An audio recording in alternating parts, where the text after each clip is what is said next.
अहमदाबाद जिले की साणंद तहसील के विरोचा नगर क्षेत्र में चुनावी माहौल के बीच कांग्रेस उम्मीदवार नंदूबेन जयदीप सिंह मकवाणा का जनसंपर्क अभियान चर्चा में है। सुबह से ही वे पदयात्रा कर गांव-गांव पहुंचकर लोगों से सीधा संवाद कर रही है।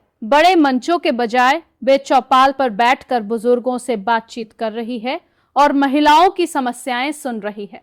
ग्रामीणों ने पानी, खराब सड़कों, महंगाई और बेरोजगारी जैसी समस्याएं उठाई। नंदूबेन ने भरोसा दिलाया कि स्थानीय मुद्दों का समाधान उनकी प्राथमिकता है।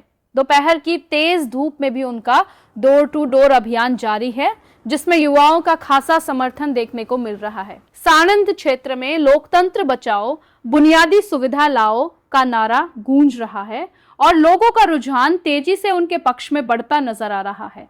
अहमदाबाद से संवाददाता भरत सिंह की रिपोर्ट। स्थानिक स्वराजनी चूंटણીની અંદર જિલ્લા પંચાયત સાણંદ તાલુકા જિલ્લા પંચાયતની અંદર કોંગ્રેસના ઉમેદવાર જયદીપસિંહ મકવાણા આપણે એક પ્રશ્ન પૂછવા માંગુ છું કે તમે આ વિસ્તાર માટે ચૂંટાઈને આવશો, પ્રજા ચૂંટાઈને આપશે તો શું તમારી લાગણીશીલ કામો છે કે એમના કામ પૂરા કરશો તમે? અમે જ્યારે ચૂંટાઈને આવશું ત્યારે અમારા જોડે જે પણ સમસ્યાનો ઉકેલ આવશે એ બધી અમે સમસ્યાનો ઉકેલનો કરવાનો પ્રયત્ન જરૂર કરશું। મોંઘવારી અને બેરોજગારી, કોંગ્રેસ સતત મોંઘવારી અને બેરોજગારીનો મુદ્દો ઉઠાવે છે તો એના વિશે શું કહેશો? શું મોંઘવારી તો આસમાને જતી રહી છે। અત્યારે પહેલા જ્યારે કોંગ્રેસની સરકાર હતી ત્યારે ગેસના બાટલાના 450 હતા, ત્યારે આની આ ભાજપ સરકાર બહુ વિરોધ પ્રદર્શન કરતી હતી, રસ્તા ઉપર ઉતરતી હતી। અત્યારે ગેસના બાટલાના 1000 પાર થઈ ગયા છે અને ગેસના બાટલા પણ મળતા નથી, તો એ ઉપર ચર્ચા નિર્ણય કરી દઈશું। જયદીપ, એક પ્રશ્ન એક છે, તમારી પાસે આ સમસ્યાનો હલ કરવાનો કોઈ ચોક્કસ રોડમેપ શું છે? તમે જો સત્તા ઉપર આવશો તો શું તમે રોડમેપ એટલે તમે શું કરી બતાવશો? અમે ચોક્કસ પ્રમાણે અમારી બનતી જે પણ કોશિશ હોય તે અમે કરી બતાવશું। બીજો એક પ્રશ્ન છે, ખેડૂતોના પ્રશ્નોના ગુજરાતના ખેડૂત દેવા અને પાક વીમા જેવી સમસ્યાને ઝૂઝમતા રહ્યા ખેડૂતો, તો એના માટે શું તમે ખેડૂતો માટે પણ જો અમારી સરકાર આવે તો અમે ખેડૂતોના જે પણ દેવા હોય તે માફ કરવાના છીએ।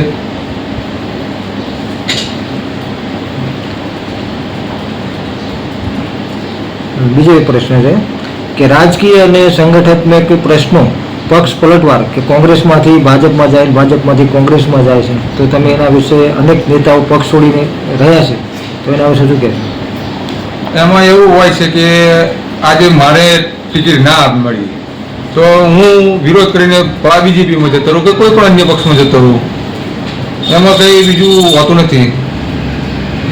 તમારી પસંદગી જિલ્લા પંચાયત સાણંદથી કરવામાં આવી છે કોંગ્રેસમાંથી, તો તમારી પસંદગી પક્ષે તમારા પર વિશ્વાસ મૂકીને ટિકિટ આપી છે, તો એ પક્ષ પ્રત્યે તમે શું કામગીરી કરશો અને કઈ રીતે નિભાવશો?